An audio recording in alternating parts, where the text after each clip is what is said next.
Hi, guys. I'm back to read you chapter 19 of The Distance Between Us by Reina Grande. I know we are all missing our book time together and missing being together. So this is the best I can do for you at this time. Feel free to call me. You guys have my home phone number. You can reach me on Zoom, or you can reach me on the Google Hangout one. So I will always be at my computer between 12 and 1. Those are my office hours. But if you need me anytime, just call me and we can go face to face if you need to or want to, or we can just chat on the phone. So here we go. I'm going to share my screen and I will take my face off so that you guys can follow along. And say it says to bring it to the front. Here we go. Chapter 19. We left early the next day. Abuela Avila cried to see my father leave again. I'd never seen my grandmother cry before. When I saw her holding tightly to my father, I couldn't help feeling sorry for her. All that time, I'd only thought of my pain at having lost my parents. Now I realized that she was a mother who had also suffered at seeing her children leave. I thought about Mommy and wondered if when we had left her at the record shop, she had cried to see us go. We'll tell your mom to come back for you, we told Alita as we headed to the gate. She shrugged and sat down at her typewriter and began to tapping away. We took a bus from Iguala to Mexico City, where Mila would be getting off to catch her plane back to El Toro Lado. From there, Mago, Carlos, Poppy, and I would continue our journey to Tijuana by bus. The trip would be a little over 2 days. At first, it felt like an adventure. I couldn't peel my eyes from the window. That was my first time leaving Iguala, and I wanted to take in everything. The bus went around and around one of the mountains, and we turned to look at the city spread out in the valley below.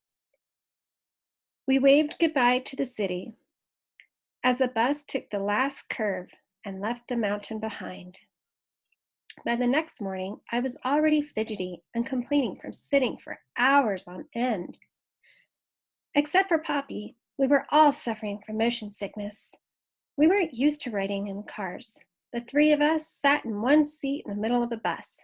Poppy sat all the way in the back because he said buses made him feel claustrophobic. I watched the sun weave in and out of the mountains. I wondered how many mountains we would have to cross to get to El Toro Lado. Wake up, Carlos said. It was early the next morning, our last one on the bus. I rubbed my sleepy eyes and looked at my brother. He shook Mago and me while tears ran down his face. He's gone, Carlos sobbed. Calm down, Mago said. We looked behind us and noticed that Poppy's seat was empty. Where could he be? Mago stood up and headed to the front of the bus. She held on to the handrails and looked at every single passenger. Had Poppy changed seats? Was he sitting in the front? Mago got to the bus driver and said, "Excuse me, sir, but my father is not on the bus." "What? Are you sure?" When Mago nodded, the driver said, "Well, I don't know where he is," he said. That was when panic set in, and Mago and I started crying too. "He changed his mind about taking us to El Toro Lado," Carlos said, wiping his tears with his shirt. "Of course he didn't," Mago said. "Poppy wouldn't do that to us." "He didn't want to bring me in the first place," I said. "What if he did change his mind about me? About all of us?" "But how could he leave us here in the bus, in the middle of nowhere? We don't know Tijuana at all," Carlos said. I looked out the window at the road that went on forever, the broken white lines running through it like needle stitches. "We don't know how to go back to Iguala.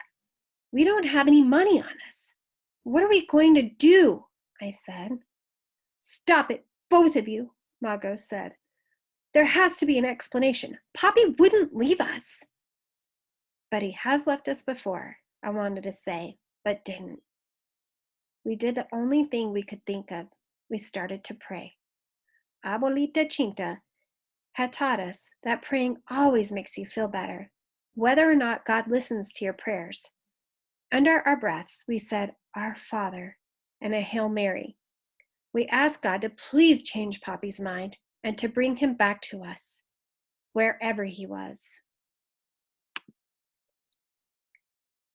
When the bus pulled over at the next town, we were huddled together on our seat, wondering what to do.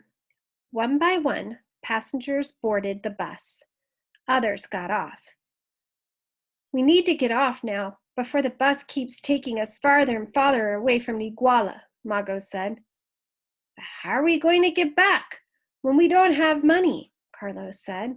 We can get off and just wait for Poppy. I know he'll come. I know he will, Mago said. I wasn't as sure as my sister. Poppy hadn't wanted to bring me in the first place. Mago and Carlos looked at me. We didn't know what to do, and already the people had finished boarding and the driver had pulled the doors closed. Just then, someone banged on the glass doors, and the driver opened them again. A last passenger got on. It was Poppy. Why did you leave without me? He demanded of the driver. The driver shook his head, saying he didn't know Poppy had gotten off. You told us we had 10 minutes, and you left 5 minutes later, Poppy said. I was buying breakfast for my children. The driver pulled back into the road, and Poppy made his way to us. I was so happy to see him. I wanted to hug him, but I couldn't bring myself to do it. Instead, I smiled my biggest smile and told him how glad I was he had found us. He handed us our tacos. They're cold already, he said. We were too hungry to care and devoured them in seconds. Poppy said he had gotten off at one of the stops to buy food for us because he had known we'd be waking up soon and would be hungry. He'd come back to find that the bus had left. He'd taken a taxi cab to catch up to us. It had cost him a lot of money, he said, but what else could he have done? I'm sorry, kids, he said as he took the seat next to Mago. It wasn't your fault, Poppy, Mago said, leaning against him. Then we all looked straight ahead, and soon there was a sign at the side of the road that said, Welcome to Tijuana. All right, so there we are. Chapter 19 is finished, and we're still not even halfway through this book since we got stopped. But I will start posting more of these books, these chapters of our book. But I need to know that you guys are reading this along with me, and just write me a little summary or how it made you feel or something, so that I know that you guys are doing this book with me. So I hope you guys have a great day, and I hope I get to see you guys soon. Bye.